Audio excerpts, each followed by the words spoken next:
conceptual perspective to view things. People talk about observing success, all of the elements.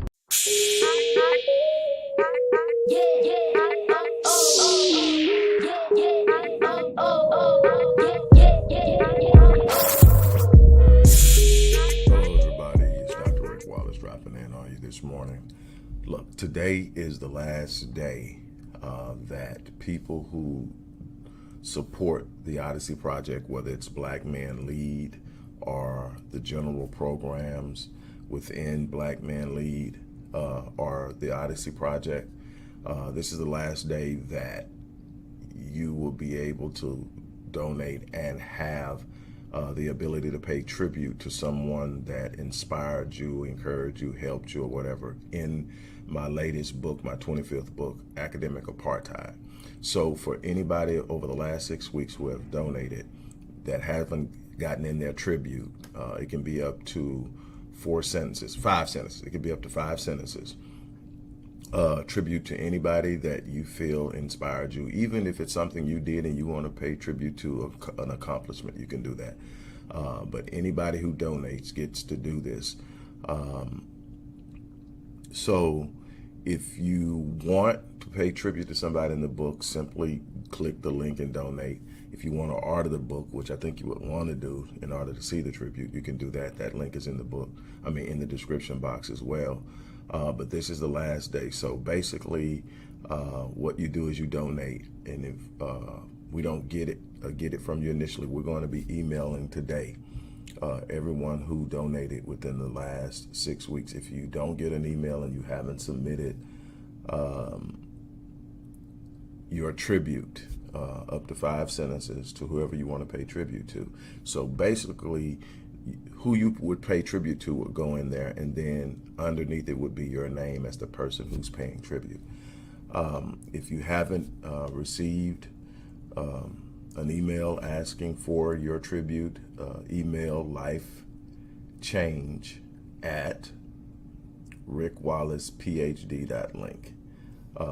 That's going to be the fastest way to get it and make sure we'll get it. That's the most monitored email. So on that note, I just wanted to bring it up. We are still pushing our Black Men Lead fundraiser. We are behind, but I just wanted to make sure that everybody understood that we are at a deadline if they want to pay a tribute in the book. And for those who have already done so, we appreciate it. We're excited about it. I hope you like the way it shows up in the book. I'm going to be heavily involved in the design of that and how that goes, so I hope that you like it. But again, this is an opportunity to pay tribute to someone that has had a strong impact in your life one way or another. Teachers, principals, parents, grandparents, mentors, whatever. This is your opportunity to do so.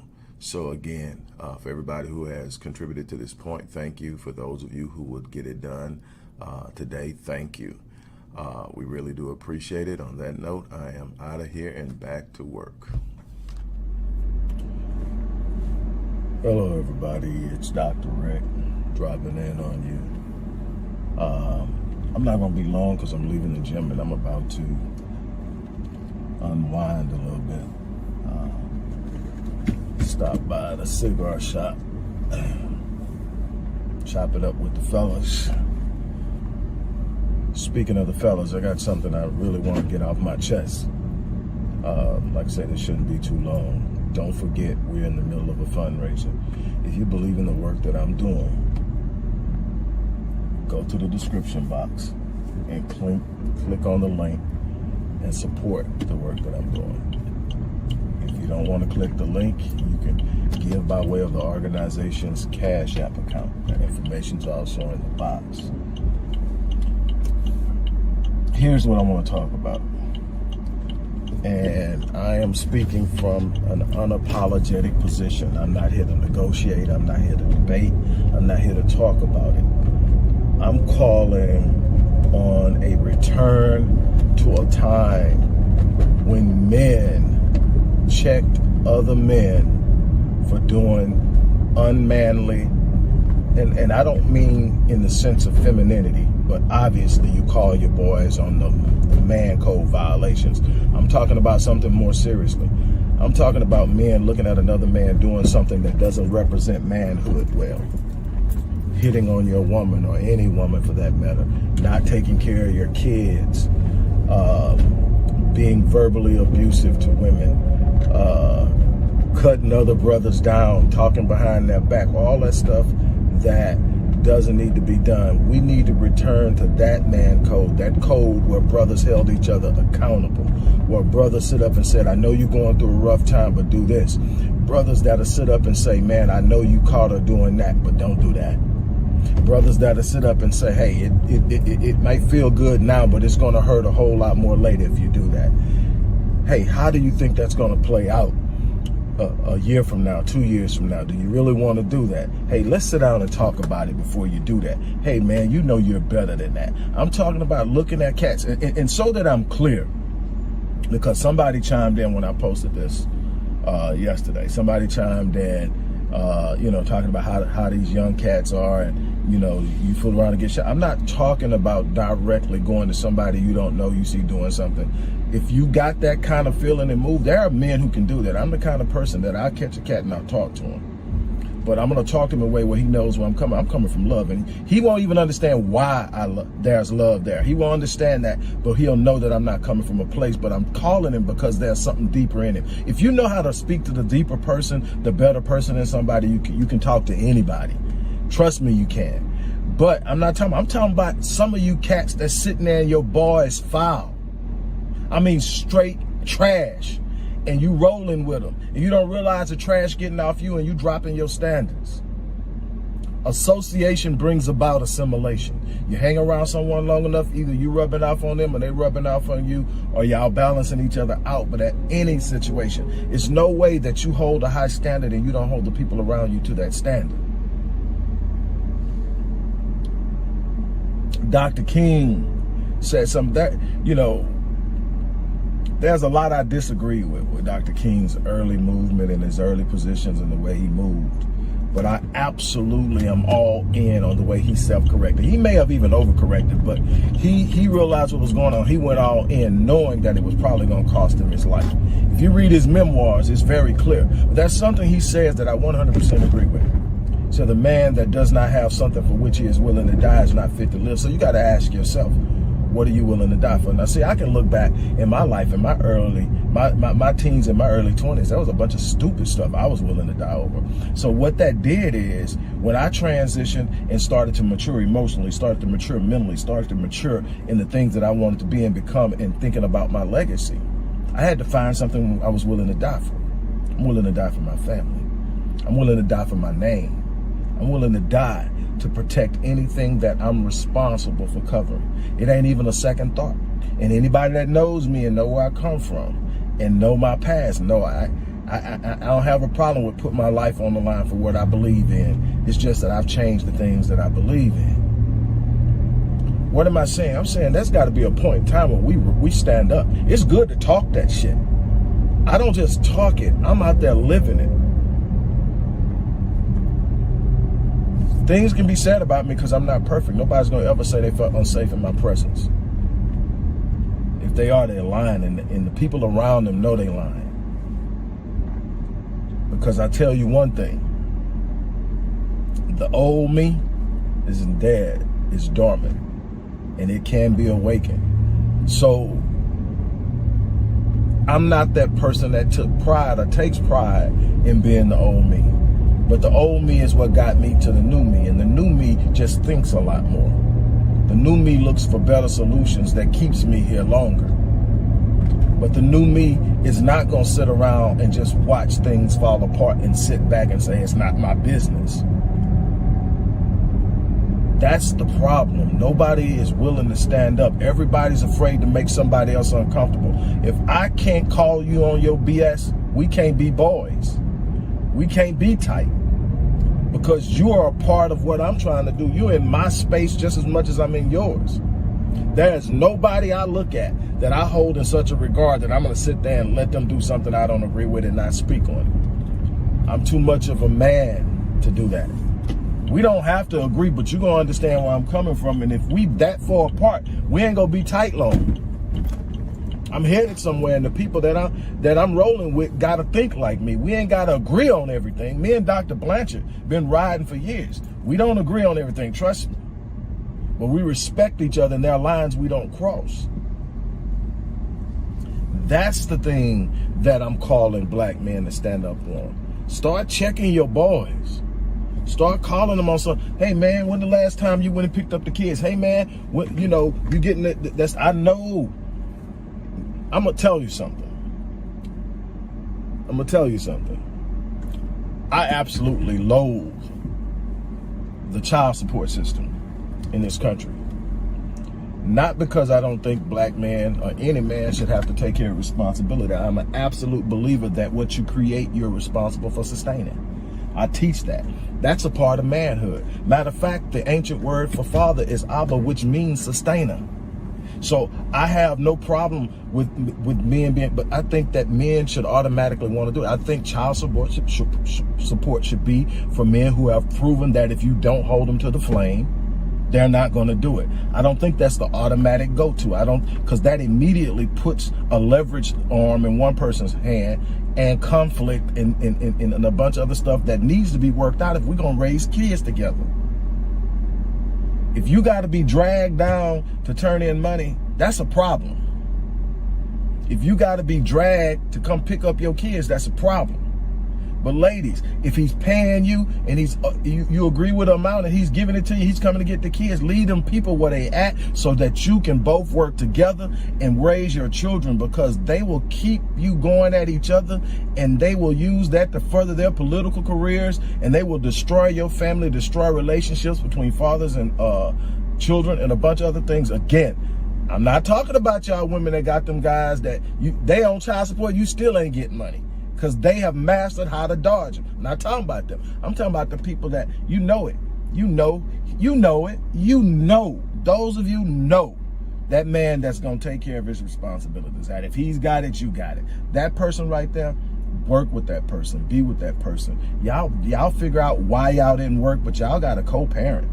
And I hate that term. Co-parent means we got together, created something, and we're going to do something that we want to do for ourselves. And we're going to sit up and figure out a way to do something for the kid while we're at it. I think we need to stop procreating so casually. I think we need to be real solidified in our relationships. And I think we need to consider how far we're willing to go in relationships. I'm not asking anybody to be abused. I'm not asking anybody to be cheated on. I'm not asking anybody to be neglected. What I am saying is this is a perfect world. Two adults are not going to be on the same page every day. Two adults are going to have times they're looking at each other and they really can't stand each other. That's the reality of it. You ain't going to spend every day of your life with somebody and y'all just, oh my God, that's bull crap. Them romance novels got y'all messed up. How hard are you willing to work on it before you start it? You need to know how hard you're willing to work on it. You need to know what the deal breakers are. If you say this is the deal breaker and there's nothing that happens in that way, then it's not a deal breaker. Figure it out. Your kids need you to. One of the adverse childhood experiences in life that puts a kid on the fast track to an unhealthy life and trouble is parents breaking up. That's one. There are a bunch of others. If you get at least 4 of those, you got all kind of problems. You're more likely to commit suicide. You're more likely to have health issues like ischemic heart disease, type 2 diabetes, autoimmune issues like lupus, and a bunch of other stuff just by the experiences you have a child. We really need to wake up. We so self-centered. Everybody is, man, if it ain't got nothing to do with me. And it's falling apart all around you. Why? Other races, people don't even like each other and they working together. And everybody agrees, go capitalize off them. They so darn gone screwed up and divided that you can get them. And then turn around and turn them on each other while you're doing it. Hey fellas, I'm not jumping on you. I love you. I'm one of you. I want to see us raise the standard of how we carry ourselves. This ain't about the women. How we treat the women is a part of it. This is about us. See, that's something inside of me that governs how I've handled every situation, including the situation with my wife. You know, she decided she was ready to move on. I respect that. I have not mishandled her. I've not talked to her crazy. I will not talk to her crazy. I will not mishandle her. That ain't got nothing to do with her. She's exercising her right. That's got something to do with me. To me, you don't say you love somebody and because things go a certain way, you start attacking. Just not the way I'm built.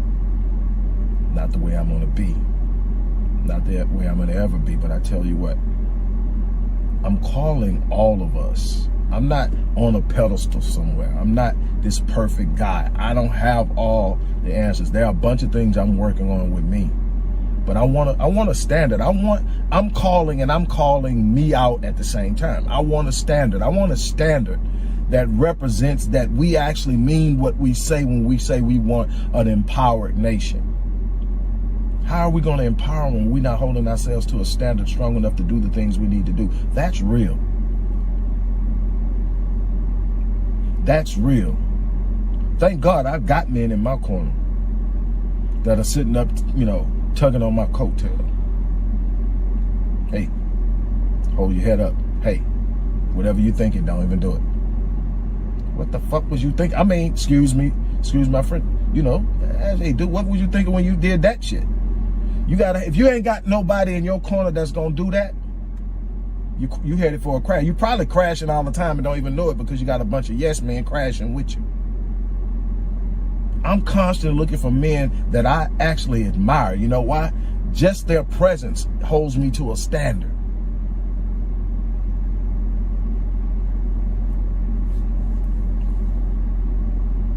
We got work to do. We have work to do. I wasn't even meaning for it to go this long, but I tell you what, I'm gonna get off of here. But we need to return to a place where we are holding one another accountable. That is absolutely my call, my challenge right now. It's time to line up. I'm out.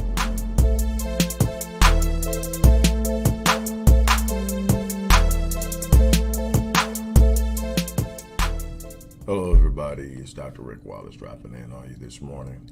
Look, today is the last day that people who support the Odyssey Project, whether it's Black Men Lead or the general programs within Black Men Lead or the Odyssey Project, this is the last day that you will be able to donate and have the ability to pay tribute to someone that inspired you, encouraged you, helped you, or whatever, in my latest book, my 25th book, Academic Apartheid.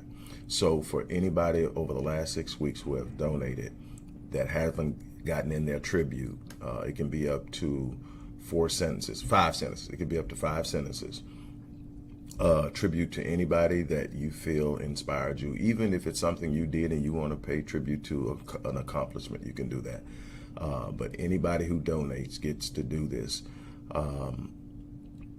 So if you want to pay tribute to somebody in the book, simply click the link and donate. If you want to order the book, which I think you would want to do in order to see the tribute, you can do that. That link is in the book, in the description box as well. But this is the last day. So basically, what you do is you donate. And if we don't get it from you initially, we're going to be emailing today everyone who donated within the last 6 weeks. If you don't get an email and you haven't submitted your tribute, up to 5 sentences to whoever you want to pay tribute to. So basically, who you would pay tribute to would go in there, and then underneath it would be your name as the person who's paying tribute. If you haven't received an email asking for your tribute, email lifechange@rickwallacephd.link. That's going to be the fastest way to get it and make sure we'll get it. That's the most monitored email. So on that note, I just wanted to bring that up. We are still pushing our Black Men Lead fundraiser. We are behind, but I just wanted to make sure that everybody understood that we are at a deadline if they want to pay a tribute in the book. And for those who have already done so, we appreciate it. We're excited about it. I hope you like the way it shows up in the book. I'm going to be heavily involved in the design of that and how that goes, so I hope that you like it. But again, this is an opportunity to pay tribute to someone that has had a strong impact in your life one way or another. Teachers, principals, parents, grandparents, mentors, whatever. This is your opportunity to do so. So again, for everybody who has contributed to this point, thank you. For those of you who would get it done today, thank you. We really do appreciate it. On that note, I am out of here and back to work.